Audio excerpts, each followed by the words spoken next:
Oi, pessoal! Hoje a gente vai mergulhar num assunto super importante e muitas vezes bem delicado: a alimentação de crianças no espectro autista. O nosso objetivo aqui é bem claro, tá? É entender os desafios para que a hora da refeição, que para muitas famílias é um momento de pura tensão, possa se transformar num momento de mais paz e, claro, de conexão. Para muitas famílias com uma criança no espectro, a resposta para essa pergunta é um sonoro sim. Sabe, aquela resistência a experimentar, as preferências que são super restritas, a agitação à mesa. Nossa, tudo isso pode fazer da hora de comer um dos maiores desafios do dia. E é super importante a gente validar esse sentimento, sabe? Não é fácil mesmo. Então, o primeiro passo é esse: reconhecer que existe um problema. Mas olha, a parte mais importante é saber que existem sim estratégias e caminhos para mudar essa realidade. É totalmente possível construir uma relação mais tranquila e positiva com a comida. E para a gente encontrar esses caminhos, o material que a gente está usando como base traz um ponto de partida que é fundamental. Comer não é só sobre nutrição, gente. É, antes de mais nada, uma forma de comunicação, é um ato de criar vínculo, de afeto, uma coisa que se constrói desde o primeiro dia de vida. Ok, então a primeira grande chave para a gente entender as dificuldades alimentares está nos sentidos. Crianças com um transtorno do espectro autista muitas vezes processam o mundo de uma forma sensorial completamente única. E a comida? Bom, a comida é uma verdadeira explosão de estímulos sensoriais. Pensa no processamento sensorial como se fosse o sistema operacional do cérebro para os sentidos. Quando esse sistema funciona de um jeito diferente, a resposta a um simples prato de comida pode parecer totalmente inesperada para nós, mas para a criança faz todo o sentido do mundo. Pensa só, uma única garfada ativa todos os nossos 5 sentidos de uma vez. A cor que a gente vê, o cheiro que a gente sente, o barulhinho crocante, a textura na boca, o sabor. Para uma criança que tem um processamento sensorial atípico, essa avalanche de informação pode ser literalmente esmagadora. E isso costuma aparecer de 2 formas principais. De um lado tem a hipersensibilidade, onde um estímulo que para nós é normal, tipo o cheiro de um brócolis, para a criança pode ser algo insuportavelmente forte.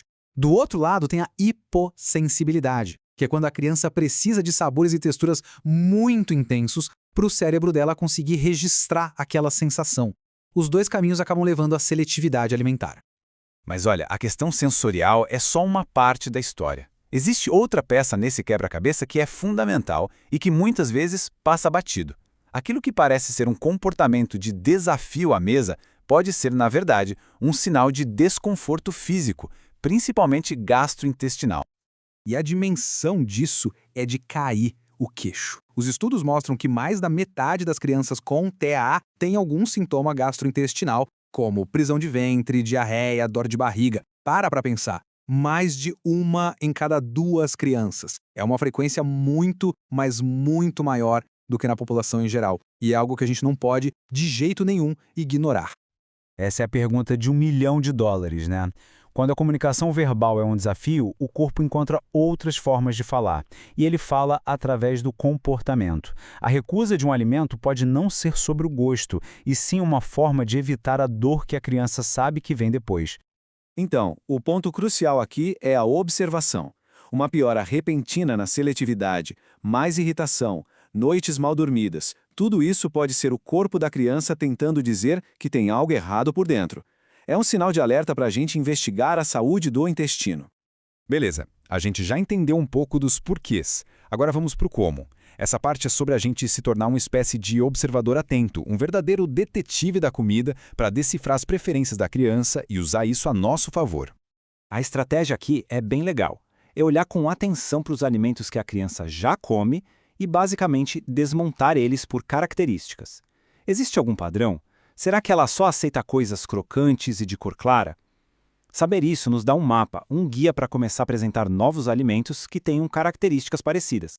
Eu adoro essa metáfora do quebra-cabeça, ajuda muito a gente a visualizar a nutrição de um jeito mais leve, mais lúdico.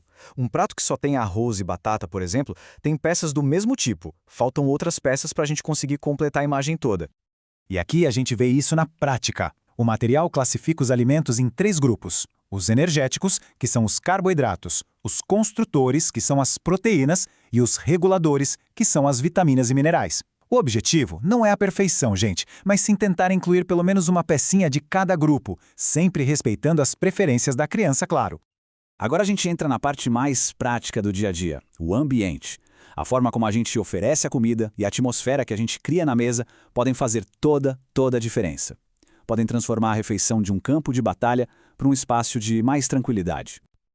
Ah, essa frase. Vamos, só mais uma colherzinha. Quem nunca ouviu ou até falou isso, né, com a melhor das intenções, é claro. Só que as pesquisas são muito claras. Qualquer tipo de pressão, por mais sutil que seja, só aumenta a ansiedade e reforça a aversão à comida. A criança acaba associando a hora de comer a estresse e não a prazer. Tá, e o que funciona então? A chave é tirar a pressão da jogada. Sabe, garantir que sempre vai ter no prato alguma coisa que a criança gosta. Isso dá segurança. Comemorar pequenas vitórias, como só tocar num pedacinho de brócolis, já é incrível. O foco muda do comer para o estar junto. E esse talvez seja o ponto mais libertador de todos. A gente precisa redefinir o que é sucesso à mesa. Sucesso não é ter uma criança que come de tudo. Sucesso é ter uma criança que se sente segura, calma e uma família que consegue de fato aproveitar esse momento juntos. Isso não tem preço.